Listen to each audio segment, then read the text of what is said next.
The moment Maya collapsed on the rain-soaked sidewalk, clutching her swollen belly as a contraction ripped through her body, she had exactly 45 minutes before her baby's heart would stop beating, and the man in the black sedan watching her had the power to save them both, but she had no idea he was her husband's twin brother, the billionaire everyone believed was dead.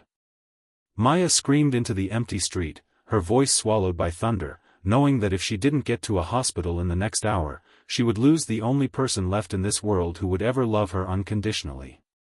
At 26 years old, Maya had lost everything: her home, her marriage, her dignity, all in the span of 3 devastating months.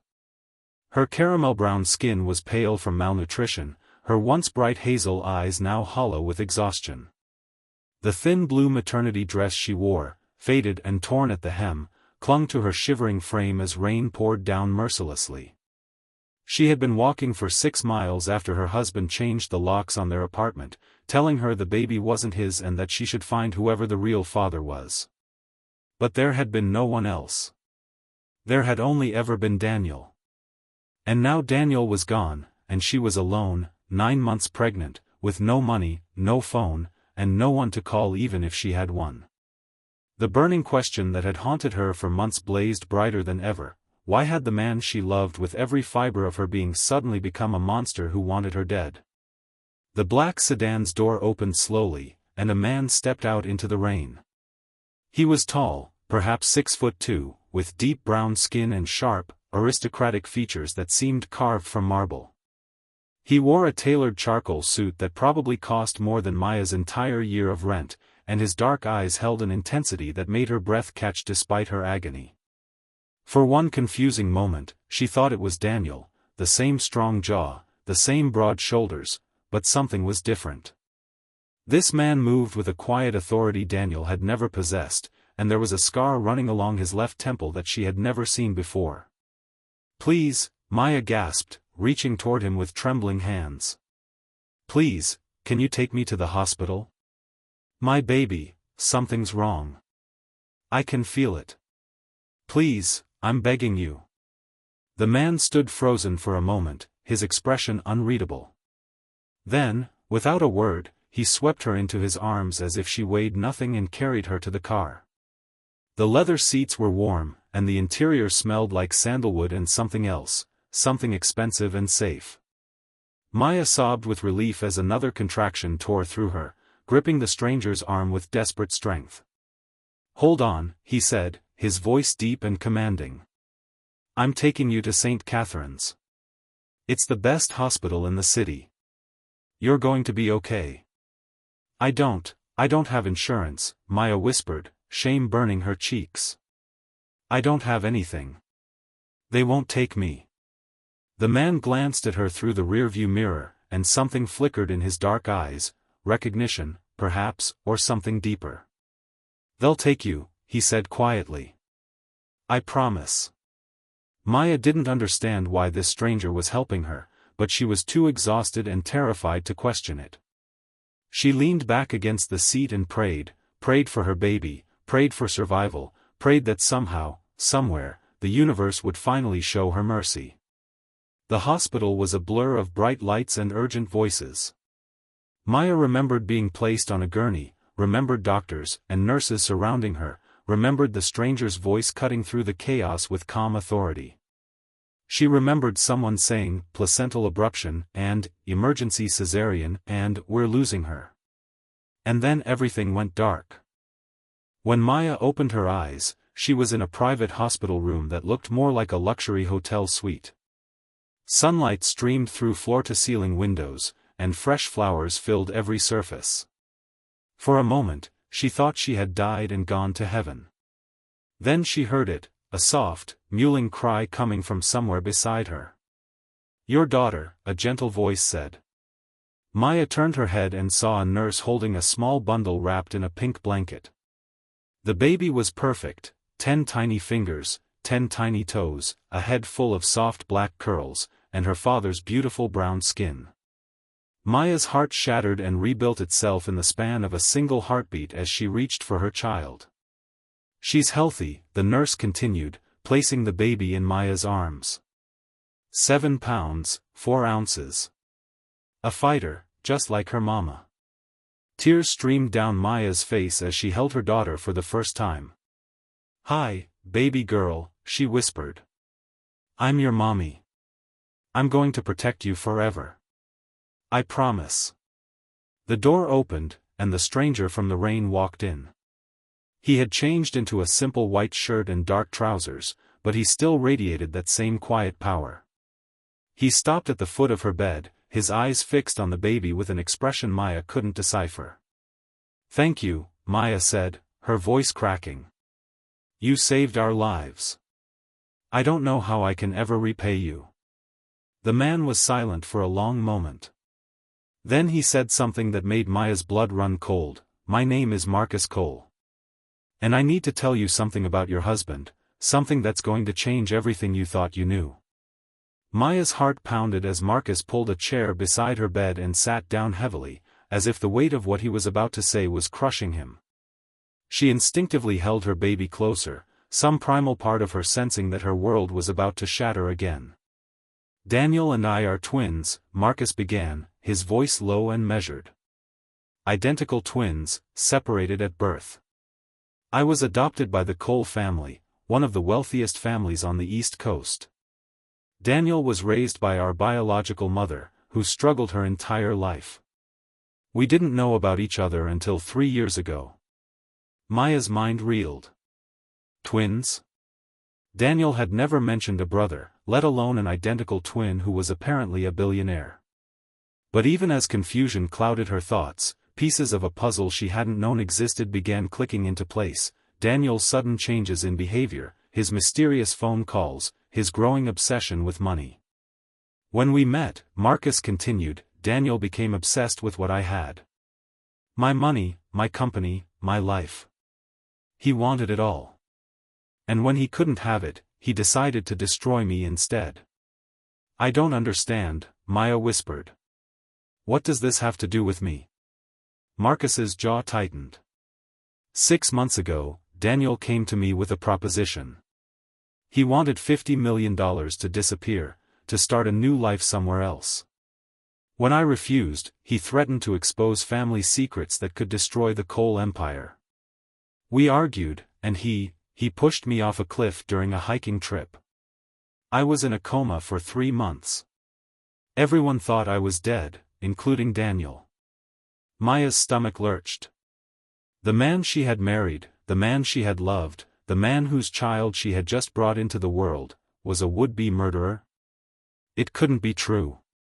And yet, as she looked into Marcus's eyes, she saw no deception, only pain and determination. "But why would Daniel abandon me?" Maya asked, her voice breaking. "Why would he throw me out like garbage if he didn't even know you were alive?" Marcus reached into his pocket and pulled out a folded document. "Because of this. I had my lawyers investigate when I woke up. Daniel isn't just cruel, Maya, he's calculated. He married you because he discovered something you don't even know about yourself." He handed her the document, and Maya's hands trembled as she unfolded it. Her eyes scanned the pages, and the words blurred through her tears. It was a genealogical report, tracing her family lineage back 4 generations. And there, highlighted in yellow, was a name that made no sense: Eleanor Catherine Cole. Her great-grandmother. "You're a Cole by blood," Marcus said quietly. "A distant branch, lost to time, but legitimate nonetheless. You have a legal claim to a portion of the Cole family trust, an amount worth approximately $200 million. Daniel found out before he married you.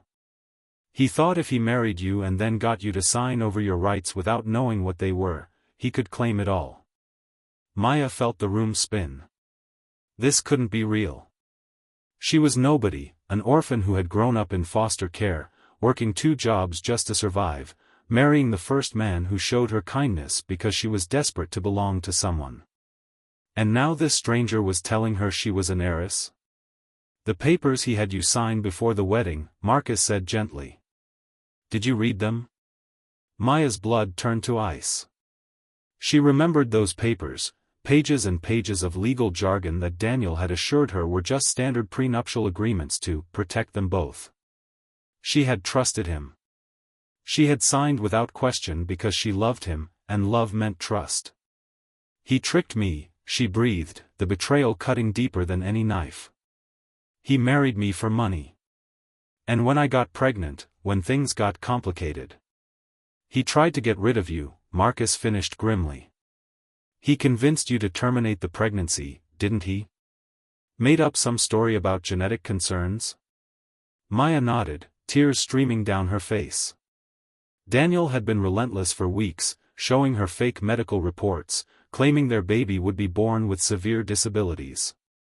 But something deep inside Maya had refused to believe him. She had chosen her baby, and that choice had cost her everything, or so she thought. But why didn't he just divorce me? Maya asked. Why throw me out with nothing? Marcus's expression darkened. Because dead people can't contest legal documents. I believe Daniel planned to have you disappear. Permanently. But when I woke up 3 weeks ago and he discovered I was still alive, he panicked. He abandoned you and fled the country, probably thinking you'd die on the streets and solve his problem for him. Maya looked down at her sleeping daughter, this innocent life that had been marked for destruction before she even took her first breath. A fierce, primal rage ignited in her chest, not the helpless anger of a victim, but the righteous fury of a mother protecting her child. Where is he now? Maya asked, her voice steady for the first time. We're tracking him, Marcus replied. He won't escape justice. I promise you that. Over the following weeks, Maya's life transformed in ways she couldn't have imagined. Marcus arranged for her to stay in a beautiful apartment owned by Cole Enterprises, complete with a full-time nurse to help with the baby and a security team to ensure her safety. He visited every day, bringing gifts for little Elena, the name Maya had chosen, meaning shining light, and spending hours simply talking with Maya about everything and nothing. At first, Maya was guarded. She had trusted one man completely, and he had nearly destroyed her. How could she trust another, especially one who looked exactly like her tormentor? But slowly, she began to see the differences between Daniel and Marcus, differences that went far deeper than the scar on Marcus's temple. Where Daniel had been charming but shallow, Marcus was reserved but genuine. Where Daniel made grand promises and broke them, Marcus made quiet commitments and kept every one. Where Daniel saw Maya as a means to an end, Marcus saw her, truly saw her, as a person worthy of respect and care. Why are you doing all this? Maya asked one evening, as they sat together watching Elena sleep in her bassinet. You don't owe me anything. I'm just collateral damage from your brother's schemes. Marcus was quiet for a long moment, his dark eyes reflecting the soft lamplight. When I was in that coma, he said slowly, I had dreams. Vivid dreams of a woman I'd never met, holding a baby and crying in the rain. I know it sounds insane, but when I saw you on that street, I recognized you. It was like fate had prepared me to find you.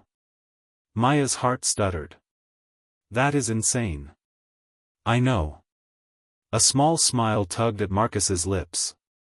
But sometimes the most insane things are also the most true. Their eyes met, and something passed between them, something electric and terrifying and beautiful. Maya looked away first, her cheeks warm. She wasn't ready. She didn't know if she would ever be ready to trust her heart again. But for the first time in months, she felt a tiny spark of hope flickering to life in her chest. 3 months later, Maya stood in a courtroom, her daughter in her arms and Marcus at her side. Daniel had been captured in Portugal and extradited to face charges, fraud, attempted murder, and a list of other crimes that would keep him in prison for decades. The forged documents he had tricked Maya into signing had been declared null and void, and her rightful claim to the Cole family trust had been restored. But the greatest victory wasn't the money or the justice or the vindication. It was the moment the judge looked at Maya and said, Mrs. Cole, you and your daughter are free. Maya wept, not tears of sorrow or fear, but tears of overwhelming relief and joy. She had survived. Against all odds, against a man who had plotted her destruction, she had survived and thrived. And she had done it not by becoming bitter or hardened, but by holding on to hope and love even when both seemed impossible. As they walked out of the courthouse, Marcus gently touched her arm. "There's something I need to ask you," he said, his voice uncharacteristically nervous. Maya turned to face him, her heart pounding. "What is it?" Marcus took a deep breath. "These past 3 months, getting to know you, watching you be the most incredible mother to Elena, seeing your strength and grace and kindness. Maya, I've fallen completely in love with you. I know I look like the man who hurt you. I know you have every reason not to trust me. But I'm asking you to give me a chance. Let me spend the rest of my life proving that I'm nothing like him." Maya's vision blurred with tears. She thought of all the pain she had endured, all the betrayal and loneliness and fear. She thought of the night she nearly died on that rainy street, and the stranger who had saved her. She thought of the gentle way Marcus held Elena, the patient way he listened when Maya talked, the unwavering way he had stood by her through the darkest chapter of her life. And she thought of love, not the desperate, naive love she had given Daniel, but something deeper, something built on truth and respect and genuine connection. "Yes," Maya whispered. "Yes, Marcus. I'll give you a chance." Marcus's face broke into a smile brighter than any sunrise, and he pulled her into an embrace so tender it made her soul ache with happiness. Elena cooed between them, and in that moment, Maya finally understood. Sometimes the universe breaks you down so completely that there's nothing left, nothing except the space for something better to grow. 2 years later, Maya stood on the balcony of the Cole family estate, watching the sunset paint the sky in shades of gold and rose. Elena, now a chattering toddler with her mother's spirit and her uncle's gentle heart, played on the lawn below with the family dogs. And Marcus, her husband, her partner, her greatest blessing, wrapped his arms around her from behind and pressed a kiss to her temple. "Happy anniversary," he murmured against her hair. Maya turned in his arms and touched his face, still marveling that this life was really hers. "Thank you," she whispered. "For everything. For saving me. For loving me. For showing me that I deserved better than what I had settled for." "You saved yourself," Marcus said firmly. "I just helped you see what was already there, a woman of incredible strength, courage, and beauty. Inside and out." They stood together in comfortable silence, watching their daughter laugh and run and live without fear. Maya had learned so much in the past 2 years, about herself, about love, about the resilience of the human heart. She had learned that being abandoned by the wrong person was sometimes the universe's way of making room for the right one. She had learned that strength wasn't about never falling down, it was about getting back up every single time. And she had learned that fairy tales weren't about perfect beginnings, they were about fighting through impossible middles to reach beautiful endings. Elena ran up to them, arms raised, and Marcus scooped her up, spinning her around until she shrieked with joy. Maya watched them, her heart so full it felt like it might overflow. This was her family. This was her home. This was her happily ever after, earned through tears and trials and an unwavering refusal to give up. And as the last light of the sun dipped below the horizon, Maya made a silent promise to herself and to every woman who had ever felt abandoned, worthless, or forgotten: keep going. Keep fighting. Keep believing that you deserve love, respect, and happiness. Because somewhere out there, your story is still being written, and the best chapters are yet to come. If this story touched your heart, reminded you to never give up, or inspired you to believe in second chances, please hit like and subscribe. Your support helps bring more life-changing stories to people who need them. Share this with someone who needs hope today. You never know whose life you might change.